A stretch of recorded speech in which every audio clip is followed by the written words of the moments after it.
Pandi ஸ்டோர்ஸோட episode Sakthivel வந்து ரொம்பவே பிரச்சனை பண்ணிக்கிட்டு இருக்காங்க.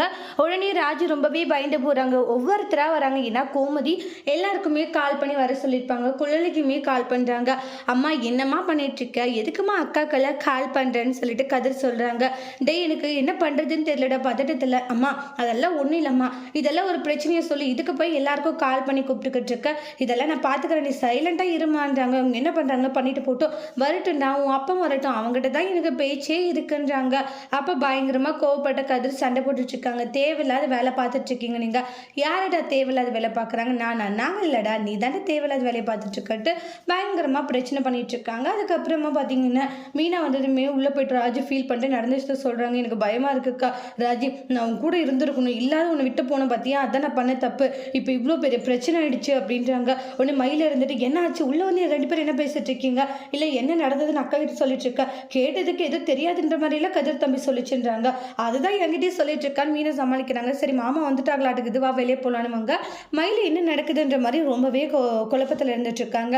அதுக்கப்புறமா அண்ணே வாங்கினே அந்த பாண்டியன் வந்துட்டானே அப்படின்ற மாதிரி சக்திவேல் முத்துவேலை கூப்பிட்றாங்க. முத்துவேல் வராங்க. இந்த அளவுக்கு ஒரு ஃப்ராடு குடும்பமாக இருப்பீங்கன்னு நான் நினைக்கவே இல்லை. இந்த அளவுக்கு ஃப்ராடு பண்ணி ஏமாத்தணும்னு நினைக்கிறீங்க, இதை விட அசிங்கம் வேறு எதுவுமே இருக்காது.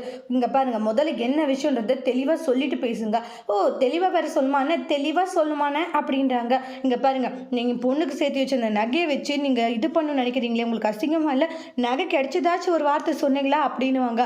அப்போ நம்மளுடைய பாண்டியனுக்கு கோமதிக்கு ஒன்றுமே புரியல. என்ன கோமதி இது, எனக்கே ஒன்றும் புரியாததாங்க, நான் குழம்பி போய் நிற்கிறேன்னுவாங்க. அதுக்கு நம்மளுடைய ராஜி எல்லா உண்மையும் சொல்கிறாங்க.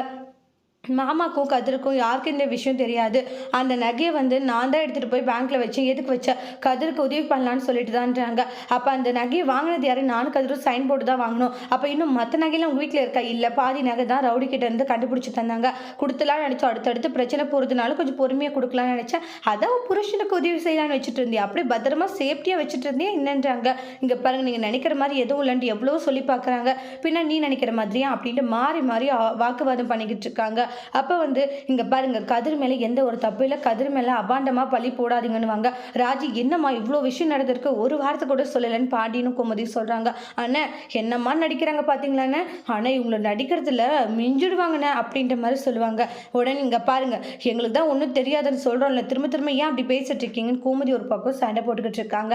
அப்போ இங்கே பாருங்க, உண்மையிலே வந்து அவங்களுக்கு யாருக்கு எதுவும் தெரியாது, நானாக தான் இந்த எல்லா விஷயத்தையுமே பண்ணன்றாங்க. தேவையில்லாமல் அவங்க மேலே பழி போடாதீங்கன்னுவாங்க. உங்களுக்கு ஒரு முக்கியமான விஷயம் தெரியுமா, என்ன விஷயம்ன்றாங்க. இங்க பாருங்க, எல்லா பிரச்சனைக்கும் காரணமே நான் தான், கதிர் கூட எந்த ஒரு தப்பும் பண்ணல, எல்லாம் நான் தான் பண்ண அப்படின்னு ஃபீல் பண்ணிட்டு இருக்காங்க. ஏண்டி இவ வேற ஏதோ பேசுற மாதிரிலாம் இருக்கு அத்தை, அவ கல்யாணம் எப்படி நடந்தது, எந்த சூழ்நிலை நடந்ததுன்னு சொல்றதுக்காக தான் இப்போ இவ்வளவும் பேசிட்டு இருக்கோம். ஐயோ அப்படின்னு சொல்லி கோமதி ஷாக் ஆகுறாங்க.